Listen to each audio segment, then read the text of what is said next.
Hello and welcome to the Your Coach podcast with myself, Charlotte Lane of Charlotte Lane Coaching. I hope you're having a fabulous day. Today, I have a lovely guest with me, beautiful guest with me called Lisa. Hello, Lisa. Hi, hello. Welcome to the podcast. Thank you for having me. I feel like you're going to be one of the calmer guests that I've had on to date. Really? Yeah. The most emotional, probably. Yeah. I feel like you're going to maybe make me go a little bit today. So Lisa is here with me. I know Lisa from the gym, from Club Energy, correct? Yeah. And how long have you been going there for now? 4, 5 years. Yeah. What are we now? 26? Yeah. Yeah. So Lisa has been coming to the gym for a fair few years. I've seen Lisa a lot. I see you in classes, do a lot of classes. I tend to see you on a Saturday morning in the gym as well. Kind of coincides with my training in the ladies' gym. And Lisa is here today to talk to us about how the gym and health and fitness has really altered and helped your life and your lifestyle, correct? Um, what got you into the gym? Have you always been in the gym? So originally, I joined Club Energy to be moral support for a friend. That was the only reason. I forgot that. Yeah, so that's the only reason why I joined. Wow. Yeah. Is that friend still doing it? I think she lasted probably 6 months. Something like that. And you're still there, like 5 years later? Yeah. Wow. So I think that thing we were just talking about before, everything happens for a reason. Literally I think that was the reason why I was a friend. Actually, that friend has done you a huge favour. Yeah, absolutely. You tried to do her a favour and you just come back 10 times in guide. Wow. So you joined the gym to help a friend. Yeah. As like joint motivation to help her go. Yeah. Did you instantly fall in love with it, or was it a process? Did you kind of force yourself to go for that friend? It wasn't a force, but it wasn't something that I thought about. So it was mainly to help with the class, for a class buddy for her. Yes. So yeah, I was not knowing what I was letting myself in for, having not had a ton of class before. And it was actually what was it? The boogie bounce and the hit step. Yes, yeah. So they was the first classes I ever, Francesca's classes. Yeah. Classes. So it was then that brought me on. Wow. So you started going to do the classes. What made you, when your friend backed out? Yeah. What made you stay? That cliche thing that everyone talks about of the gym being a community. You get that sense of belonging, and it's just such a lovely welcoming place where such a variety of ages and stages of progress. Yeah. Everyone's always bigging each other up, no matter how far or how well they're doing. Before we jumped on here, we literally just said, like the gym has been our constant, and you can go in on a certain day and see that person, and they're always going to ask if you're all right, and they're reliable. Like they're going to be there, and it's really comforting to know that person's going to be there, and you might see them once or twice a week, but that's over the space of like for you like 4 or 5 years. That's a long time. That's more than how some of us see our family members. Yeah. Like it's huge, really, to have that support system and that reliable support system there. Yeah. So you kept going, you found a sense of community through the gym. You've not had an easy ride these last 4 or 5 years, shall we say? No. Can you go into kind of how the gym or how the fitness has got you through that and what those years have looked like? Yeah, sure. So 7 years ago, actually this month, was the first time I actually had a brain aneurysm. So that was really scary because I actually nearly did lose my life. I mean, I feel like really scary is a slight understatement there.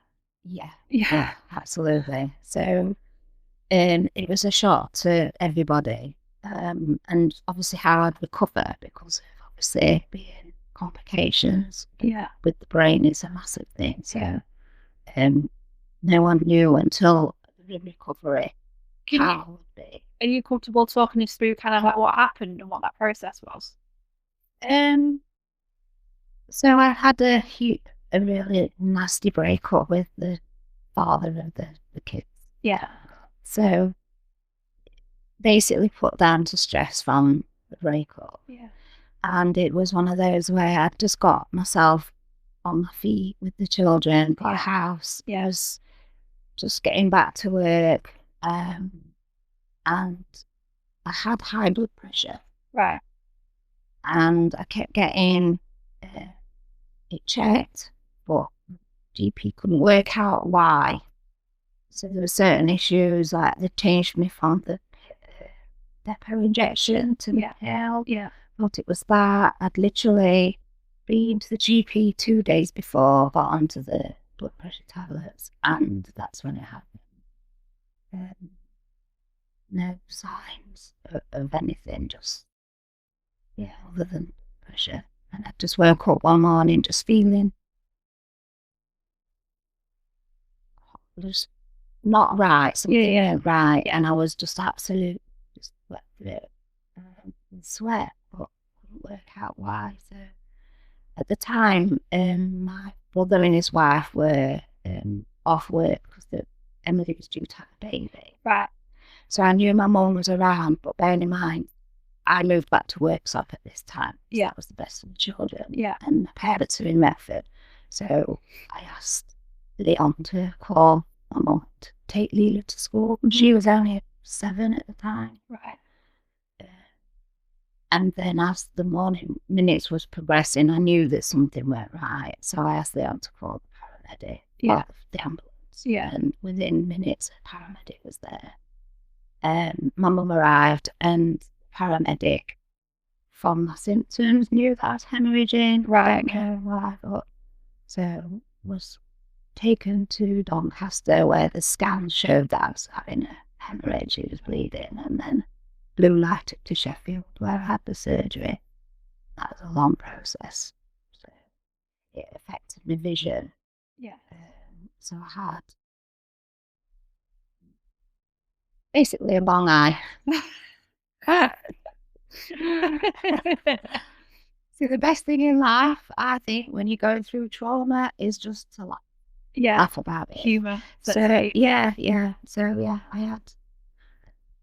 What was your recovery process then, coming out of that surgery and out of that trauma? Family. Yeah. Yeah, being around the family. Yeah. That was the most important thing. And it was an eye-opener coming so close to death, basically, which isn't an understatement. My outlook on life has changed massively. Yeah. I do try to be a positive person, and you don't know what's around the corner. No. So, yeah. Did it take you, I mean, don't have much experience with brain surgery, I'm not going to lie to you. Did it take you a long time to get back on your feet? Yes, it was 9 months after. Wow. I had to go to a neurological rehab unit, which is in Doncaster. Because to look at me after my surgery, I amazed the surgeon, the doctors, everybody. Because to look at me, you wouldn't know that there was anything wrong. It was just my wonky eye. Yeah. And I had to walk around with this bloody patch on. But I'd wake up in the morning, look in the mirror and think, can I swear? Yeah, of course you can. Jay's been on here. Thank fuck I'm alive. Yeah. That was my instant. Thank fuck I'm alive. Thank you. I'm awake. Yeah. And then I'd look in the mirror and think, because obviously I was single, and I was only in my early 40s. Yeah. Like, who the fuck's going to want me now? Look at the state. And then I'd go, I'd try and stay away from everybody because I was so self-conscious. Right, okay. but I was the youngest in this hospital by about 20 years. They were all like stroke victims. Some were in wheelchairs, some were in hoists, some couldn't. And I was like, that could have been me. That could have been how I, yeah, and it's that. I was like, do you still wake up some days and look in the mirror and think, fuck, I'm still alive? Every day, yeah. Life is a blessing. Yeah, absolutely. Even when you go, and I did go through some really dark times then, because it made me realise who was there for me. Makes you understand when you go through something. And I don't know who are there.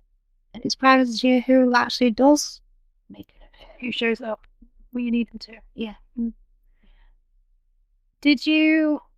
So how long did you feel that level of self-consciousness for? Because that was 7 years ago, correct? Yeah.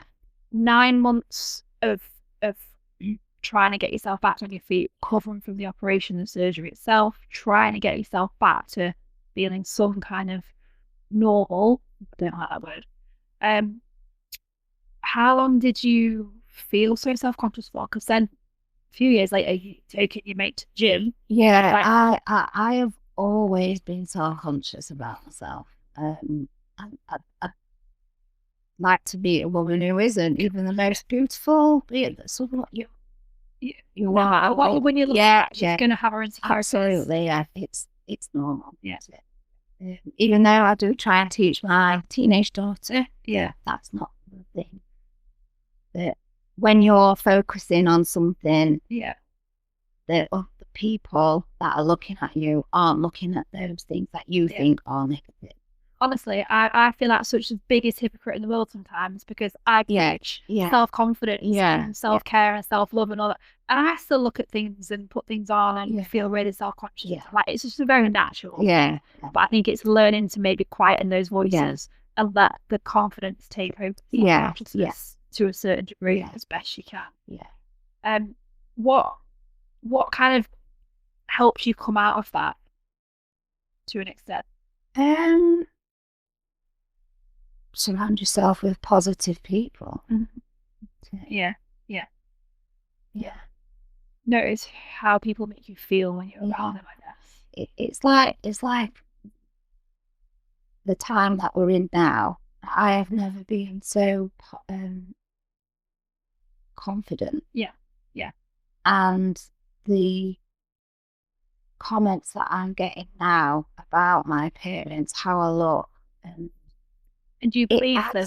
Do you take them in? Because sometimes people can say things to you and you just literally just like roll them off the shoulders. Yeah, so before I would have just been like insecure about it. But now I'm not, it's not making me big headed, but I'm like, I will like say thank you and take it.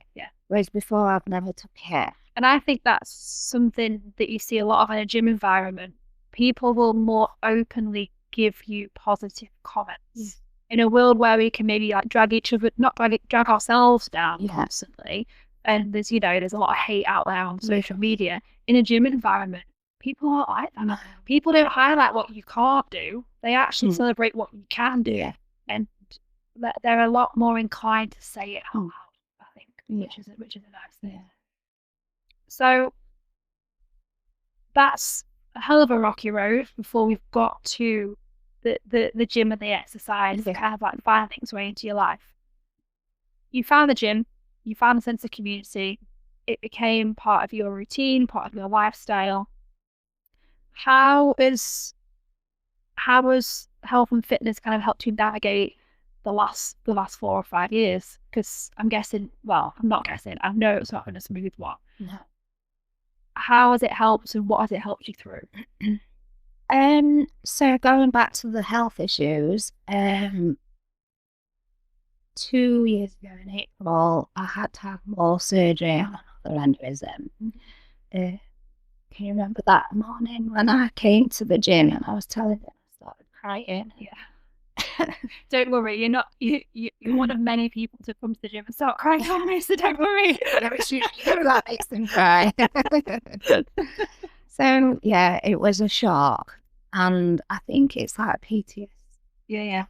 it's triggered you. It's brought it all back, right? Yeah, it did. It did. And then I was like, surely I'm not going to be second time lucky. So I was just getting somewhere in the gym, having it be a routine and getting there, finding progress that I felt I was really scared about it taking me back. Yeah. Just losing strength because just through all the classes, that helped me gain strength and stamina. Yeah. And it was that was starting to build the confidence. I'd never go in the gym because I wasn't confident doing anything. It was just going, meeting the people. FYI, she does now. She does go in the gym by herself. She does. I'm a big girl. Yeah, you do. You've graduated. Yeah. But I think, do you find that having more confidence in your body and what it can do, it then kind of like radiates through to everything else? Yes, absolutely. Yeah. Did you feel, obviously it was a shock hearing that you were going to have to go back in again. Did you feel more physically prepared for what was going to come? Yeah, because the other ladies that are a bit more mature would say, Bit hard to hear, even I'm more mature in our conversations. Mature? Experience? No, not experience. Experience in life.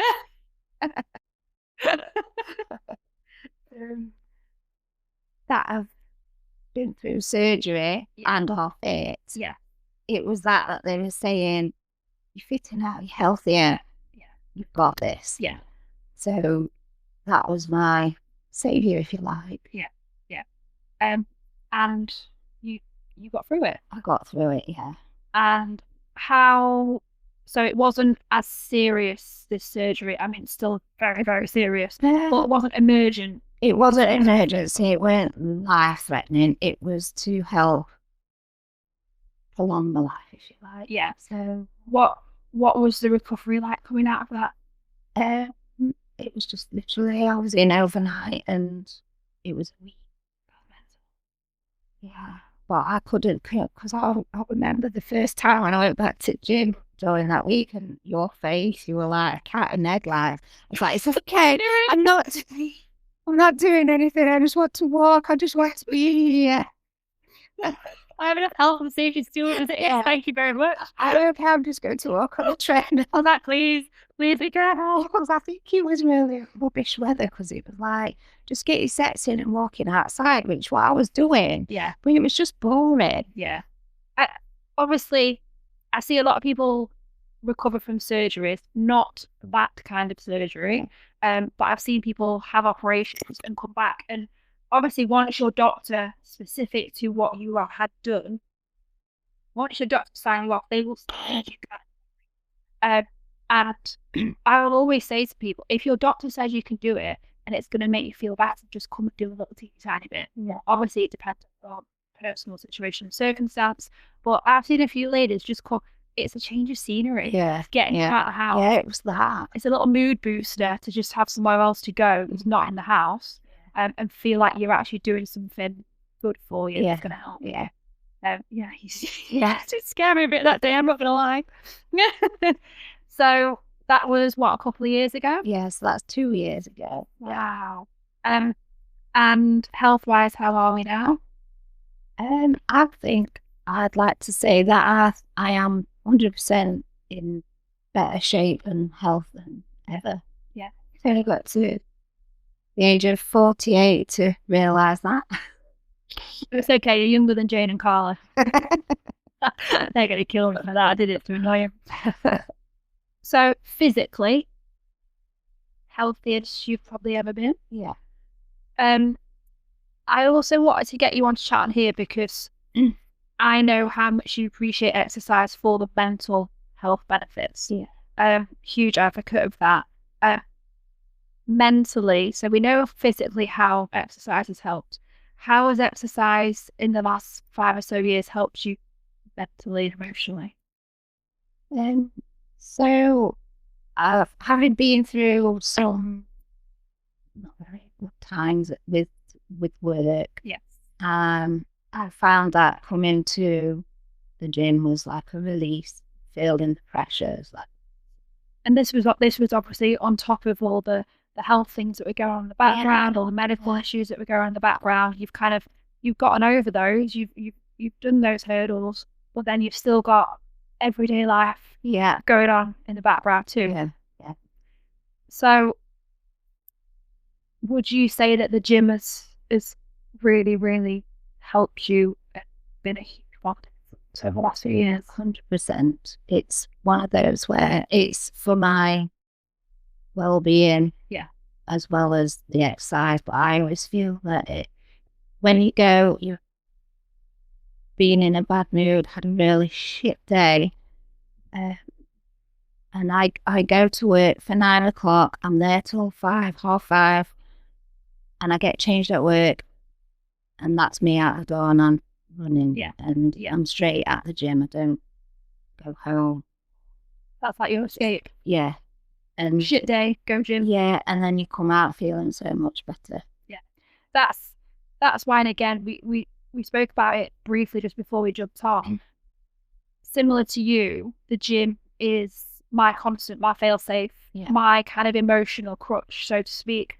And so I need to make sure that I'm putting that time to one side to have that for myself, as well as to see all you guys in there and train after a while. And sometimes I have to apologise or issue a slight warning, because when my headphones are on, that's my time. That's my time to decompress. Yeah. That's my time to get it all out and deal with things that are going on in my head and turn it into some kind of positive energy. And I think if you don't have that, some people struggle to process a lot, and that's how we process. Yeah, and that's where it comes down to the cliche again of what it is actually like being at the gym. Yeah. It does work. It does. And it's a lovely place, as long as you don't interrupt me while I've got my headphones on. With a warning, do not approach when headphones are on. You don't know what's going through my head. You might not want to interrupt that thought process. Have you, so obviously we've had all the health things going on, we've had the work things going on.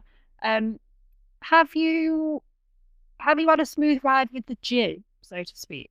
Like, have you always loved going, or have you had a few times where you think, oh gosh, like, I know this is great, but I feel like I'm not getting anywhere? Like, have you had times you've got to kind of push yourself through? Yeah, I think it's that process of actually knowing what you're doing when you're there, having a plan, and knowing how it works. And that it's actually a long process. It is. It's not going to be like, oh, I'm on holiday next month, I best like start exercising. Spoiler alert, it doesn't happen overnight.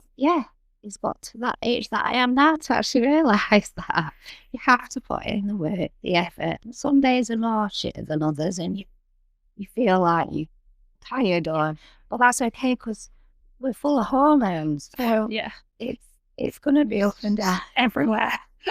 Too many. Because obviously we've said that exercise has helped you mentally no end. It's helped you deal with so many things that's been going on in your life. But you have also had what we would call a physical transformation. Absolutely. Like, your body has changed substantially. Do you know how much weight you've lost? I have lost 3.5 stone altogether. But that's over the last 4 or 5 years, right? Yeah. It's not been a quick thing. Oh, absolutely not. And nor should it be. It doesn't work like that, does it? So,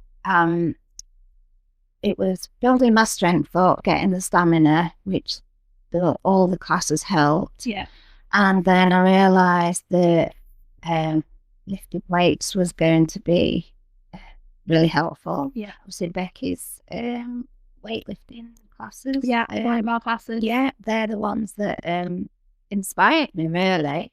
And then picking up on social media, the ladies like Kim French, who actually was my inspiration, like her body. Oh my God. Love her. Yeah. So she was my inspiration. So then I was showing you, look at this lady and the food. And then there's Bethany Dobson, the whole bitch, who I shared with Paula. There are some fantastic people Yeah. out there online. Yeah. There really are. Yeah. There really are.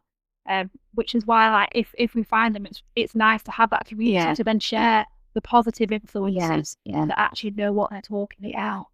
And then through that, gaining the confidence of what actually works in the gym. Yeah. And then getting the programs off yourself and Becky. Yeah. Which gave me the confidence of using the gym equipment. Because and I'm hoping other people can hear this if they're listening.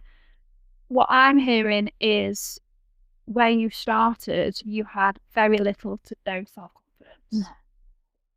And now you're sharing your story with others. Yeah.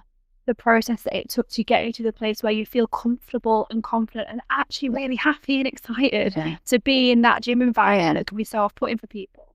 And that's kind of like one of the reasons I wanted to get you on as well, because it's all well and good. I'm saying this to be lovely.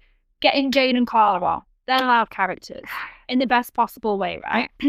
They're not the ladies that would typically shy away from doing something that was new to them. Yeah. Whereas yourself, you have struggled with the self-confidence over the years, but you've still done it.